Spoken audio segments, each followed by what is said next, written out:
ಎಲ್ಲರಿಗೂ ನನ್ನ ಯೂಟ್ಯೂಬ್ ಚಾನೆಲ್ಗೆ ಸ್ವಾಗತ. ಹೇಗಿದ್ದೀರಿ ಎಲ್ಲರೂ ಸಹ?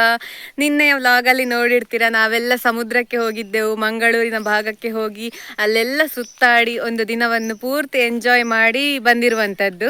ಹಾಗೆ ಮನೆಗೆ ತಲುಪುವಾಗ ರಾತ್ರಿ ಸುಮಾರು 8 ಗಂಟೆ ಕಳೆದಿತ್ತು. ಅದಾದ ನಂತರ ನಾವು ಫ್ರೆಶ್ ಅಪ್ ಆಗಿ ಮಲಗಿಕೊಂಡು ಇವತ್ತು ಸಾವಕಾಶವಾಗಿ ಎದ್ದುಕೊಂಡು ತಿಂಡಿ ಎಲ್ಲ ಮಾಡಿ ನಾನು ಇವತ್ತಿನ ವ್ಲಾಗನ್ನು ಪ್ರಾರಂಭ ಮಾಡ್ತಾ ಇರುವಂಥದ್ದಾಯ್ತಾ.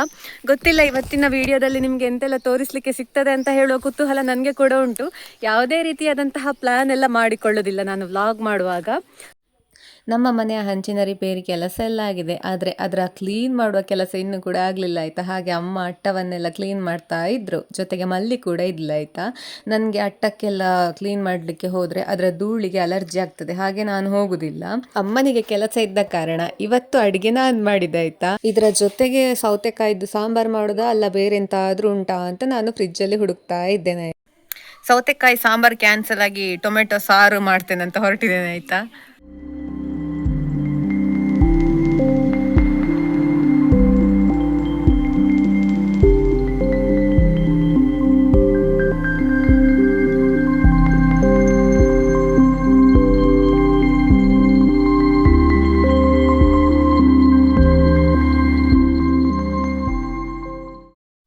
ನಾನು ಗೋಬಿಯನ್ನು ಕೈಯಲ್ಲೇ ಮುರಿದುಂಟಲ್ವ, ಸ್ವಲ್ಪ ಉಗುರು ಬೆಚ್ಚಗಿನ ನೀರಲ್ಲಿ ಹಾಕಿಟ್ಟು ಅದಕ್ಕೆ ಸ್ವಲ್ಪ ಅರಶಿನ ಪುಡಿ ಮತ್ತು ಉಪ್ಪು ಹಾಕಿ ಇಟ್ಟಿದ್ದೇನೆ. ಯಾಕಂತ ಹೇಳಿದರೆ ನಿಮಗೆ ಗೊತ್ತಿರುವ ಹಾಗೆ ಹೂಕೋಸಿನಲ್ಲಿ ಕೆಲವೊಮ್ಮೆ ಹುಳಗಳೆಲ್ಲ ಇರ್ತದಲ್ವ, ಅವುಗಳೆಲ್ಲ ಸಾಯಲಿಕ್ಕೋಸ್ಕರ ಈ ಒಂದು ವಿಧಾನ ಮಾಡುವಂಥದ್ದು. ಹಾಗೆ ಇಲ್ಲಿ ನಾನು ಸಾರನ್ನು ಕುದಿಲಿಕ್ಕೆ ಇಟ್ಟಿದ್ದೇನೆ, ಟೊಮೆಟೊ ಮತ್ತು ಹಸಿಮೆಣಸು, ಮತ್ತು ಇಲ್ಲಿ ಪಲ್ಯಕ್ಕೆ ಬೇಕಾದ ತರಕಾರಿಗಳನ್ನೆಲ್ಲ ಹೆಚ್ಚಿಟ್ಟುಕೊಂಡಿದ್ದೇನೆ. ಇನ್ನು ಇಲ್ಲಿರುವಂತಹ ಗೋಬಿಯನ್ನು ಕೂಡ ಹೆಚ್ಚಿಟ್ಟುಕೊಳ್ಬೇಕು. ನೋಡಿ, ನಾನು ಈ ಒಂದು ಗಾತ್ರಕ್ಕೆ ಹೂಕೋಸನ್ನು ಹೆಚ್ಚಿಟ್ಟಿದ್ದೇನೆ. ನನಗೆ ಸ್ವಲ್ಪ ದೊಡ್ಡ ದೊಡ್ಡ ಇದ್ದರೆ ಪಲ್ಯ ಎಲ್ಲ ಖುಷಿಯಾಗೋದು. ಹಾಗೆ ಇಲ್ಲಿ ಉಳಿದಂತಹ ತರಕಾರಿಗಳುಂಟು ನೋಡಿ. ಹೂಕೋಸೊಂದನ್ನು ಬಿಟ್ಟು ಮತ್ತು ಉಳಿದ ತರಕಾರಿಯನ್ನೆಲ್ಲ ಈ ರೀತಿ ಫ್ರೈ ಮಾಡಿ ಮತ್ತು ಅದಾದ ನಂತರ ಹೂಕೋಸು ಹಾಕಿ ನಾನು ಬೇಯಿಸುವಂಥದ್ದು. ಇದು ನನ್ನದೇ ಶೈಲಿಯ ಪಲ್ಯ ಆಯಿತಾ. ಯಾವುದೇ ರೆಸಿಪಿ ಎಲ್ಲ ನೋಡಿ ಮಾಡೋದಿಲ್ಲ ನಾನು ಅಡುಗೆ ಆಗಿ ಹೊರಗೆ ಬಂದ ಮೇಲೆ ತೆಂಗಿನಕಾಯಿಯನ್ನೆಲ್ಲ ಅಂಗಳಕ್ಕೆ ಹಾಕಿದ್ರು. ಯಾಕಂತ ಹೇಳಿದರೆ ನಾಳೆ ತೆಂಗಿನಕಾಯಿ ಹೊಡೆಯೋರನ್ನು ಕರೆಸ್ತಾರಂತೆ, ಹಾಗೆ ಇವತ್ತು ಹಾಕಿಟ್ಟಿದ್ದಾರೆ. ಮತ್ತು ಮಧ್ಯಾಹ್ನಕ್ಕೆ ಊಟ ಮಾಡಿದೆವು ನಾವು. ನೋಡಿ, ನಾನು ಮಾಡಿದಂತಹ ಪಲ್ಯ ಮತ್ತು ಸಾರು ಇಲ್ಲಿ ಕಾಣ್ತಾ ಇರಬಹುದು ನಿಮಗೆ. ನಾನು ಒಂದು ಕೊಯ್ದು ತೋರಿಸ್ತೇನೆ, ಹಣ್ಣಾಗಲಿಲ್ಲ ಇದು.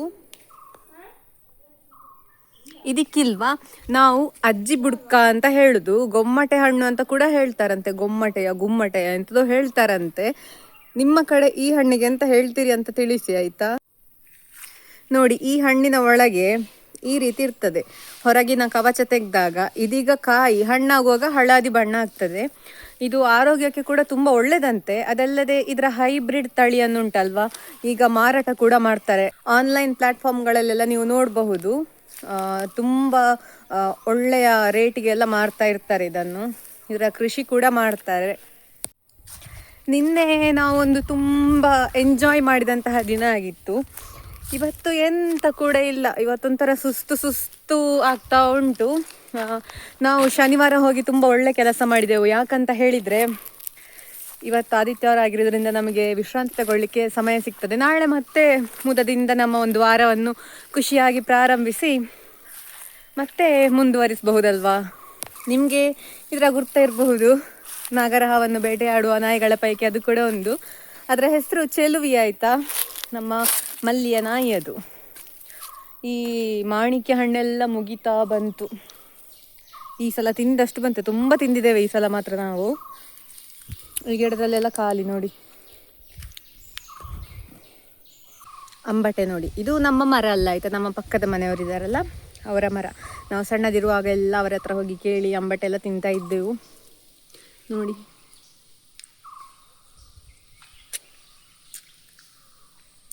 ಹುಳಿ ಉಂಟು, ಒಂಥರ ರುಚಿ ಕೂಡ ಉಂಟು.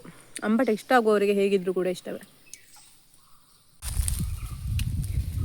ನೋಡಿ ಅಂತೆ, ನಾನು ಬಂದಲ್ಲೆಲ್ಲ ಬರ್ತಾ ಉಂಟು. ನನಗೆ ಬಾಡಿ ಗಾರ್ಡ್ ಆಗಿದೆ ಈ ಒಂದು ನಾಯಿ ಆಯಿತಾ. ಮೊದಲೆಲ್ಲ ನನ್ನ ಪರಿಚಯ ಇರಲಿಲ್ಲ ನಾಯಿಗೆ. ಈಗ ಸದ್ಯ ನಾನು ಮಲ್ಲಿಯ ಜೊತೆ ಸುತ್ತಾಡ್ತಾ ಇರ್ತೀನಲ್ಲ, ಹಾಗೆ ನನ್ನನ್ನು ತುಂಬ ಪರಿಚಯ ಆಗಿದೆ.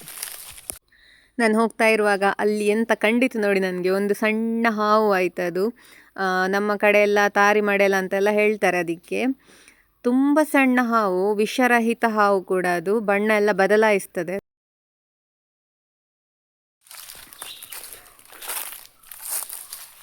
ಕೆಂಚಿರುವೆ ನೋಡಿದ್ರಿ ಅಲ್ಲ, ಒಂದು ಹಾವು, ಸಣ್ಣ ಹಾವು.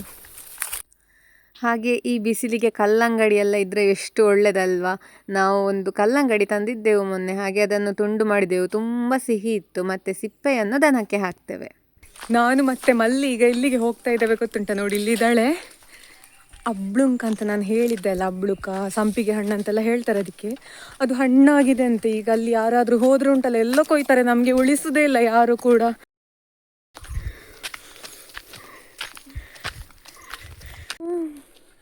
ನೋಡಿ ಅಂತ ಇಲ್ಲಿ ನಾವು ಇದಕ್ಕಿಲ್ವಾ ಅಬ್ಳುಕ ಹಣ್ಣು ಅಂತ ಹೇಳುದಾಯ್ತಾ. ಇದಕ್ಕೆ ಸಂಪಿಗೆ ಹಣ್ಣು, ಅಪ್ಪಿ ಹಣ್ಣು ಅಂತೆಲ್ಲ ಹೇಳ್ತಾರಂತೆ. ನಿಮ್ಮ ಪ್ರಾಂತ್ಯದಲ್ಲಿ ನೀವು ಇದಕ್ಕೆ ಎಂತ ಹೇಳ್ತೀರಿ ಅಂತ ತಿಳಿಸಿ ಆಯ್ತಾ. ನಾವು ಹೋಗುವಾಗ ಮರದಲ್ಲಿ ಎಲ್ಲ ಹಂತದ ಹಣ್ಣು ಕಾಯಿ ಎಲ್ಲ ಇತ್ತು. ಕೆಲವು ತುಂಬ ಸಣ್ಣ ಕಾಯಿ ಇತ್ತು, ಮತ್ತು ಬೆಳೆದ ಹಣ್ಣಿತ್ತು, ಹಾಗೆ ಹಣ್ಣಾದದ್ದು ಕೂಡ ಇತ್ತು. ಹಾಗೆ ಒಂದೆರಡು ಗೆಲ್ಲನ್ನು ನಾವು ಕೊಯ್ದದ್ದಷ್ಟೇ. ಇನ್ನೊಂದೆರಡು 3 ದಿವಸ ಬಿಟ್ಟು ಹೋಗಿ ಮತ್ತೆ ಕೊಯ್ಯುವ ಅಂತ ಆಲೋಚನೆ ಮಾಡಿದೆವು. ಇವತ್ತು ಆಸೆಗೆ ತಕ್ಕಂತೂ ನಮಗೆ ಸರಿ ಸಿಕ್ಕಿದೆ. ನೋಡಿ ನಮ್ಮ ಜೊತೆ ತಿನ್ಲಿಕ್ಕೆ ಮಲ್ಲಿ ಅಮ್ಮ ಕೂಡ ಬಂದಿದ್ದಾರೆ. ಹಾಯ್ ಮಾಡಿ. ನೋಡಿ ಅಂತೆ. ನೋಡಿ ಈಗ ಮಲ್ಲಿಯ ಅಮ್ಮ ಹೇಳಿದರು ನಾನು ಕೊಯ್ತೇನೆ ಅಂತ ಹೇಳಿ, ಅವರು ಕೂಡ ಒಂದೆರಡು ಗೆಲ್ಲನ್ನು ಕೊಯ್ಯಲಿಕ್ಕೆ ಹೊರಟಿದ್ದಾರೆ ಆಯಿತಾ. ಈಗ ಹಾಗೆ ತುಂಬ ಕೆಳಗೆ ಅಂತ ಇರಲಿಲ್ಲ, ಮೇಲೆ ಇತ್ತು. ಇವರೆಲ್ಲ ತುಂಬ ಆಶ್ಚರ್ಯದಿಂದ ನೋಡ್ತಾ ಇದ್ದಾರೆ ಈಗ ಬೀಳ್ತದಾ ಅಂತ. ಹಾಗೆ ಮತ್ತು ಮಲ್ಲಿಯ ಕೆಲಸ ಎಂತಂತ ಹೇಳಿದರೆ ಕ್ಯಾಚ್ ಹಿಡಿಯೋದಾಯ್ತಾ. ಮತ್ತು ಅವಳ ಅಮ್ಮ ಕೊಯ್ದ ಕೂಡಲೇ ಅವಳೊಂದು ಕ್ಯಾಚ್ ಹಿಡಿದ್ಲು. ನೋಡಿ ಖುಷಿಯಾಯಿತು ಅವಳಿಗೆ ಕೂಡ. ಹಾಗೆ ಇಲ್ಲಿ ಕಾಣ್ತಾ ಇರಬಹುದು, ತುಂಬ ಹತ್ತಿರದಿಂದ ತೋರಿಸ್ತಾ ಇದ್ದೇನೆ. ಯಾರಿಗೆಲ್ಲ ಈ ಹಣ್ಣು ಪರಿಚಯ ಉಂಟು ಹೇಳಿ. ಹುಳಿ ಸಿಹಿ ಮಿಶ್ರಿತ ಹಣ್ಣು ಇದು. ಹುಳಿಯೇ ರಾಯಬಾರ ಅಂತ ಹೇಳ್ಬೋದು ಈ ಹಣ್ಣಿನಲ್ಲಿ. ಸಿಹಿ ಕೂಡ ಉಂಟು ಹಣ್ಣಾದರೆ. ಹಾಗೆ ಇದನ್ನು ಕೇರಳದ ಭಾಗದಲ್ಲಿ ಎಲ್ಲ ಇಲ್ವಾ ಉಪ್ಪಲ್ಲಿ ಹಾಕಿರ್ತಾರೆ ಈ ಹಣ್ಣನ್ನು. ಹಾಗೆ ಇವತ್ತು ನಾವು ಕೊಯ್ದಂತಹ ಹಣ್ಣುಗಳು ಸ್ವಲ್ಪ ಜಾಸ್ತಿಯೇ ಇದ್ದ ಕಾರಣ ಉಂಟಲ್ವ, ನಾವು ಕೂಡ ಉಪ್ಪಲ್ಲಿ ಹಾಕುವ ಅಂತ ಒಂದು ನಿರ್ಧಾರಕ್ಕೆ ಬಂದಿದ್ದೇವೆ. ನೋಡಬೇಕು ಹೇಗೆ ಆಗ್ತದೆ ಎಂತ ಕತೆ ಅಂತ. ಹಾಗೆ ಇಲ್ಲಿ ನೋಡಿ ಇವಳು ಅಚ್ಚು ಆಯಿತಾ. ಇವಳ ಕೈಯಲ್ಲಿ ಸಂಪಿಗೆ ಹಣ್ಣು ನೋಡಿ ಅಂತೆ. ಮತ್ತು ಇವಳು ಎಣಿಸ್ತಾ ಇದ್ದಾಳೆ ನೋಡಿ ಎಷ್ಟು ತಿನ್ನಬೇಕು ಎಂತ ಕತೆ ಅಂತ. ಮಲ್ಲಿ ಕೂಡ ಹೆಕ್ತಾ ಇದ್ದಾಳೆ, ಅವಳಮ್ಮ ಕೂಡ ಹೆಕ್ತಾ ಇದ್ದಾರೆ. ನಾವು ಮನೆಗೆ ಹೊರಟೇವೆ. ಇದು ಇನ್ನೂ ಕೂಡ ಹಣ್ಣು ಆಗಲಿಲ್ಲ ಸರಿಯಾಗಿ, ನೋಡಿ ಅಂತೆ. ಅರೆಕಾಯಿ ಉಂಟು, ಇನ್ನು ಹಣ್ಣಾಗುವಾಗ ವಾಪಸ್ ಬರ್ತೇವೆ ಆಯಿತಾ ನಾವು. ಆದರೆ ನಮ್ಮ ಆಸೆಗೆ ತಕ್ಕ ಸಿಕ್ಕಿತ್ತು ನಮಗೆ.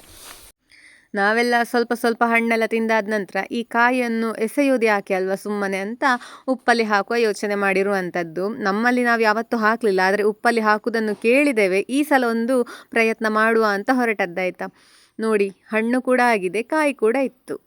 ಈ ರೀತಿ ಕಾಯಿಯನ್ನೆಲ್ಲ ತೆಗೆದುಂಟಲ್ವ ಚಂದ ತೊಳೆದು ಉಪ್ಪಲ್ಲಿ ಹಾಕಿ ಸ್ವಲ್ಪ ಗಾಂಧಾರಿ ಮೆಣಸೆಲ್ಲ ಹಾಕಿ ಇಟ್ಟು 1-2-3 ದಿವಸದ ನಂತರ ತಿಂದು ನೋಡಬೇಕು ಹೇಗೆ ಆಗ್ತದೆ ಅಂತ. ನಾವೆಲ್ಲ ಕಾತುರರಾಗಿದ್ದೇವೆ.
ಈ ಎಲೆಗಿಲ್ವ ನಾವು ಪಾಜೆಲೆ ಅಂತ ಹೇಳುವಂಥದ್ದು.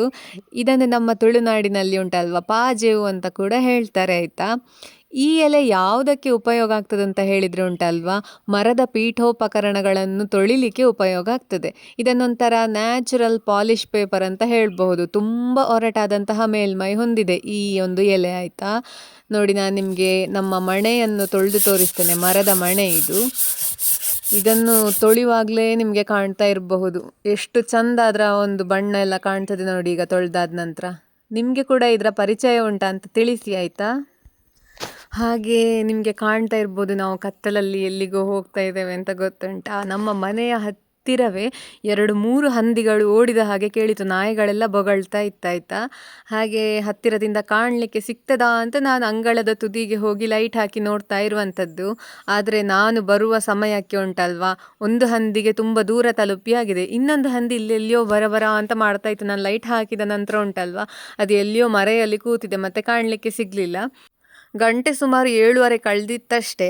ಇದೆಂಥ ದೊಡ್ಡ ಆಶ್ಚರ್ಯ ಅಲ್ಲ ಇಷ್ಟು ಬೇಗ ಬಂತ ಅಂತ. ಯಾಕಂತ ಹೇಳಿದರೆ ಹಗಲಲ್ಲೇ ನಮ್ಮ ಕಡೆ ಹಂದಿಗಳುಂಟು ಅಂತ ಹೇಳೋದಕ್ಕಿಲ್ವಾ.